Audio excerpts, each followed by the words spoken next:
ದೇಶದಾದ್ಯಂತ ಮುಂಗಾರು ಅಬ್ಬರ, ಹಲವು ರಾಜ್ಯಗಳಿಗೆ ಭಾರೀ ಮಳೆ ಎಚ್ಚರಿಕೆ. ಹಿಮಾಚಲ ಉತ್ತರಾಖಂಡದಲ್ಲಿ ಮುಂದುವರಿದ ವರುಣನ ಆರ್ಭಟ.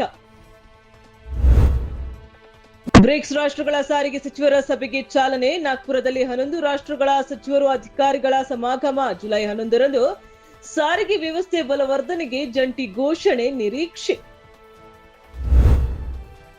ಭಾರತ ಆಸ್ಟ್ರೇಲಿಯಾ ಯುರೇನಿಯಂ ಒಪ್ಪಂದಕ್ಕೆ ಸಹಿ. ಪರಮಾಣು ಇಂಧನ ಸಹಕಾರಕ್ಕೆ ಹೊಸ ಅಧ್ಯಾಯ. ದ್ವಿಪಕ್ಷೀಯ ಬಾಂಧವ್ಯಕ್ಕೆ ಮತ್ತೊಂದು ಮಹತ್ವದ ಮೈಲುಗಲ್ಲು.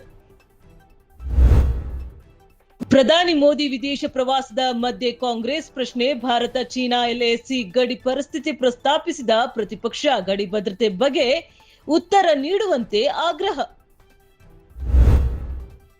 ಮುಜರಾಯಿ ದೇವಾಲಯಗಳಲ್ಲಿ ಭದ್ರತೆ ಮತ್ತಷ್ಟು ಬಿಗಿ. ಪ್ರಮುಖ ದೇವಾಲಯಗಳಲ್ಲಿ ಸಿಸಿಟಿವಿ ಅಳವಡಿಕೆಗೆ ಸರ್ಕಾರ ನಿರ್ಧಾರ. ರಾಮ ಮಂದಿರ ಕಾಣಿಕೆ ವಿವಾದದ ಬೆನ್ನಲ್ಲೇ ರಾಜ್ಯ ಸರ್ಕಾರದ ಕಟ್ಟುನಿಟ್ಟಿನ ಹೆಜ್ಜೆ.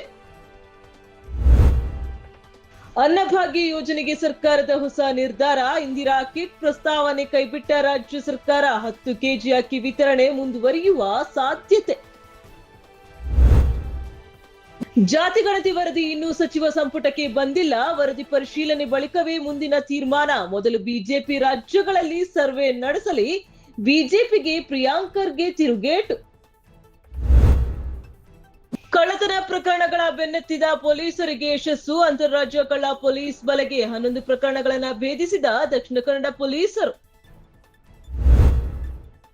ಮಂಗಳೂರಿನಲ್ಲಿ ಕಾಮಲೆ ಪ್ರಕರಣಗಳ ಏರಿಕೆ. ಒಂದೇ ವಾರದಲ್ಲಿ 15 ಮಂದಿಗೆ ಸೋಂಕು. ಆರೋಗ್ಯ ಇಲಾಖೆಯಿಂದ ಸರ್ವೆಗೆ ಸೂಚನೆ.